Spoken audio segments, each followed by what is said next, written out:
दोस्तों Indian railway finance corporation limited यानी IRFC की बात करें स्टॉक के अंदर हमें इस समय स्टॉक ग्रीन जोन में ट्रेड करता हुआ दिखाई देगा। जबकि दूसरी तरफ बाजार में तूफानी गिरावट है, बहुत ज़बरदस्त गिरा इस समय बीएसई सेंसेक्स लगभग 750 पॉइंट की गिरावट है। तो ये जो इतनी बड़ी भयंकर गिरावट हो रही है इसके पीछे रीज़न क्या है? अगर आपको अच्छे से जानना है कि आखिर बाजार में गिरावट क्यों हो रही है तो ऑलरेडी इसके ऊपर हमने इससे पहले वीडियो बना दिया है मार्केट पे, जिसमें जाके आपको देखना चाहिए, सारी जानकारी वहाँ पे मिल जाएगी कि ये गिरावट आखिर क्यों हो रही है और कहाँ तक जाके बाजार रुकने वाला है और क्या इस गिरावट का फ़ायदा उठा के इन्वेस्टमेंट करना चाहिए। समझिए आपको वो सारी जानकारी यहाँ पे वहाँ पे मिल जाएगी, तो अभी जाके आपको वीडियो ज़रूर देखना चाहिए। यहाँ पे आईआरएफसी की बात कर ले तो यहाँ पे ये जो तेज़ी है इसके पीछे कुछ बड़े रीज़न है जिसको इस वीडियो के माध्यम से डिस्कस करेंगे। जो आप देखें तो एक उठापटक चल रही है इस समय बाजार में, उससे किस तरह से बच के रह सकता है आईआरएफसी, उसको समझने की कोशिश करेंगे और क्या इस लेवल पे खरीदारी करनी चाहिए।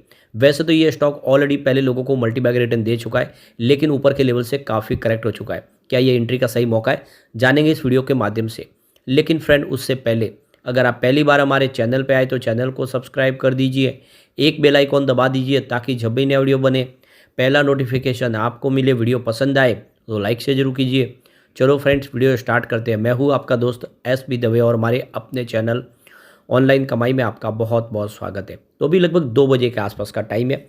बीएसई सेंसेक्स 72,015 के स्तर पर है और 733 पॉइंट की भारी भरकम गिरावट देखने को मिल रही है, यानी बाजार लगातार गिरता जा रहा है। 1.01% की गिरावट इस समय दिखाई दे रही है, लेकिन इंट्राडे में 71,989 का स्तर भी हमने देख लिया है, यानी 72,000 के स्तर को भी तोड़ा है। तो वीकनेस बहुत ज़्यादा दिखाई दे रही है बाजार में और एक तरह से काफ़ी ज़्यादा सेलिंग प्रेशर बन रहा है बाजार में।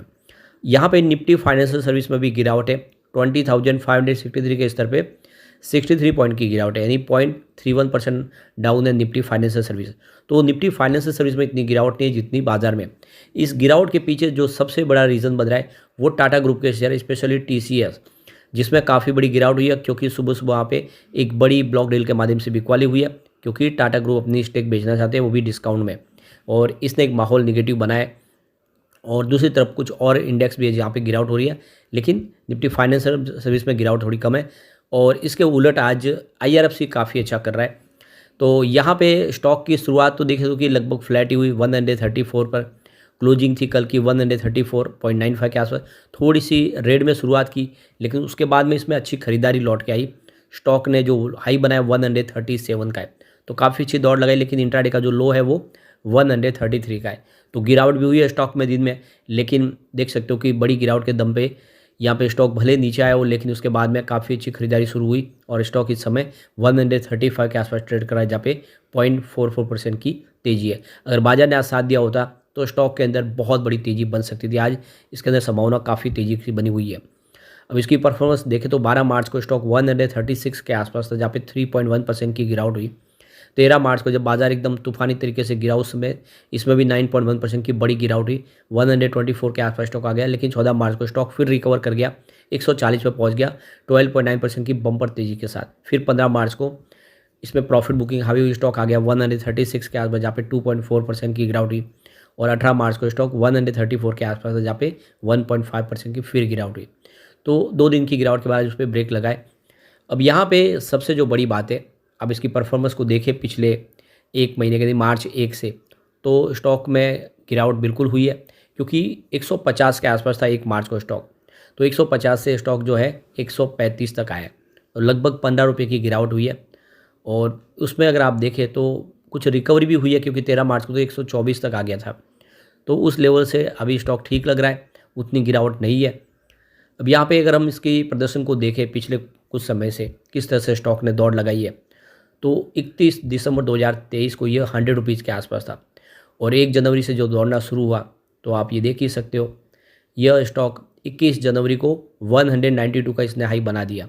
यानी बहुत ही कम पीरियड, सिर्फ 20 दिन के अंदर देखें तो स्टॉक लगभग डबल हुआ। 100 रुपीज़ का जो स्टॉक था वो 192 तक पहुँच गया, और उसके बाद में स्टॉक के अंदर प्रॉफिट बुकिंग शुरू हुई। तो स्टॉक देख सकते हो कि लगातार नीचे आया और 192 का हाई बना के स्टॉक आप इस समय जो गिरते हुए देख सकते हो कि इसने यहाँ पे 135 के आसपास आया इस समय।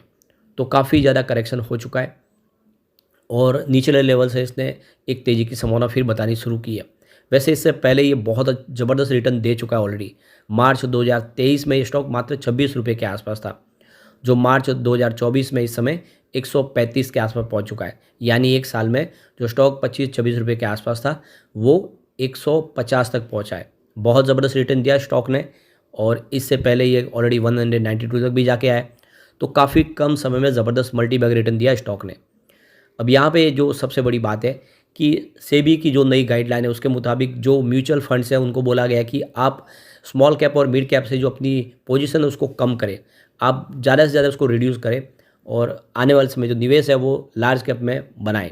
तो क्या इसका असर भी यहाँ पे कोई नेगेटिव होगा? तो बिल्कुल नहीं होगा, क्योंकि ऑलरेडी अगर आप देखें तो IRFC लार्ज कैप में शामिल हो चुका है। Association of mutual fund India की जो इंडेक्स है उसमें इसको लार्ज कैप में जगह दे दी गई है। तो बिल्कुल IRFC लार्ज कैप हो चुका है, इसलिए म्यूचुअल फंड को यहाँ पे स्टेक घटाने की बिल्कुल ज़रूरत नहीं है, उल्टा यहाँ पे स्टेक बढ़ेगी, क्योंकि जो निवेश है यहाँ पे बहुत सारी मिड कैप और स्मॉल कैप से जो म्यूचुअल फंड अपना इन्वेस्टमेंट हटाएंगे वो इन्वेस्टमेंट IRFC में आ सकता है। तो एक तरह से इसके लिए गोल्डन अपॉर्चुनिटी है IRFC के लिए आने वाले समय के लिए। तो इसमें इस लेवल से गिरावट की ज़्यादा संभावना दिखाई नहीं दे रही है, ये बहुत अच्छी बात है। तो ये जो सेबी का रूल्स है इसके हिसाब से इसको पॉजिटिव इफेक्ट ही देखने को मिलेगा, इसमें गिरावट की संभावना कम दिख रही है। दूसरी तरफ देखो, सरकार ने करीब 2000 रेलवे प्रोजेक्ट का ऐलान किया है अभी जो आचार संहिता लगी उसके पहले, और करीब 41,000 करोड़ का भारी भरकम सरकार निवेश करने जा रही है। 553 रेलवे स्टेशन है जो अमृत भारत स्कीम के तहत रीडेवलप किए जाएंगे। तो बहुत सारा इन्वेस्टमेंट होने वाला है, और IRFC जो रेलवे की इंफ्रा कंपनियों को फाइनेंस प्रोवाइड करती है, तो सीधा फ़ायदा इसका IRFC को होगा ही। तो ये एक तरह से बहुत बड़ी अपॉर्चुनिटी इस समय निकल के आ रही है IRFC के लिए। अब यहाँ पे जो अपडेट और निकल के आ रही है, राजस्थान में 6 जो रेलवे ट्रैक है उसको डबल करने की मंजूरी मिल चुकी है।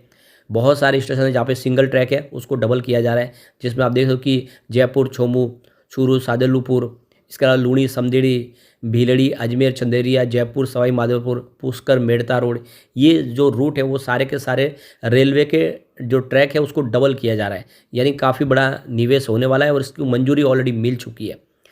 तो ये देख सकते हो कि यहाँ पे आने वाले समय बहुत सारा इन्वेस्टमेंट होने की संभावना बननी शुरू हो चुकी है। और इसके अलावा जो एक अपडेट और निकल के आ रही है कि सबसे बड़ा जो टनल प्रोजेक्ट है वो शुरू हो चुका है, दीमापुर कोहिमा, ये नए रेलवे लाइन का जो एक टनल प्रोजेक्ट है इसकी शुरुआत हो चुकी है। और ये 6610 मीटर का बड़ा प्रोजेक्ट है जो टनल होगी, करीब 12 किलोमीटर ये टनल बनने वाला है, जिसमें आप देखें तो करीब 6663 करोड़ का खर्च किया जा रहा है। और इसमें बहुत करीब 27 मेजर ब्रिज भी है और 148 माइनर ब्रिज बनेंगे। तो ये एक तरह से देख सकते हो कि जिस रेलवे के लिए अनाउंसमेंट हुआ है पहले बहुत सारा, अब तो इलेक्शन आ गए, अब अनाउंसमेंट नहीं हो सकती, लेकिन उससे पहले बहुत सारे अनाउंसमेंट हो चुके हैं जिसका फ़ायदा आने वाले समय में IRFC में डेफिनेटली देखने को मिलेगा। तो बिल्कुल ये देख सकते हो कि इस लेवल पे ख़रीदारी हो रही है, गिरावट के बाज़ार में भी स्टॉक ग्रीन है, क्योंकि सेबी ने जो नया रूल्स लाया उसके हिसाब से म्यूचुअल फंड का बहुत सारा जो इन्वेस्टमेंट है वो IRFC की तरफ आता हुआ दिखाई देगा, शिफ्ट होगा। ऐसे में इसकी प्राइस डेफिनेटली बढ़ सकती है।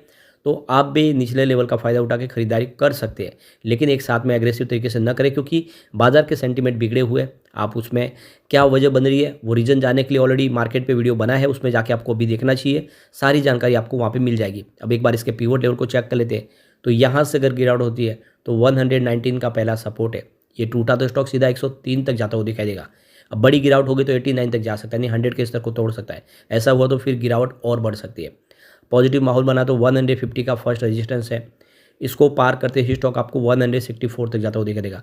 एक बार सेकंड रेजिस्टेंस पार हो गया तो फिर स्टॉक सीधा 181 तक जा सकता है। तो ये बहुत अच्छी खबर है इसके लिए कि स्टॉक फिर से 200 तक जा सकता है। तो नजरिया लॉन्ग टर्म का लेके IRFC में निवेश किया जा सकता है, क्योंकि फंडामेंटली कंपनी बहुत मजबूत है। लेकिन फ्रेंड्स, कोई भी इन्वेस्टमेंट करने से पहले अपने फाइनेंशियल एडवाइजर से बढ़ ले ले या अपना खुद का रिसर्च करें, क्योंकि मैंने वीडियो आपके एजुकेशनल पर्पज़ के लिए ही बनाया। वीडियो पसंद आए तो लाइक शेयर जरूर कीजिए और चैनल को सब्सक्राइब कर दीजिए। Thank you friends.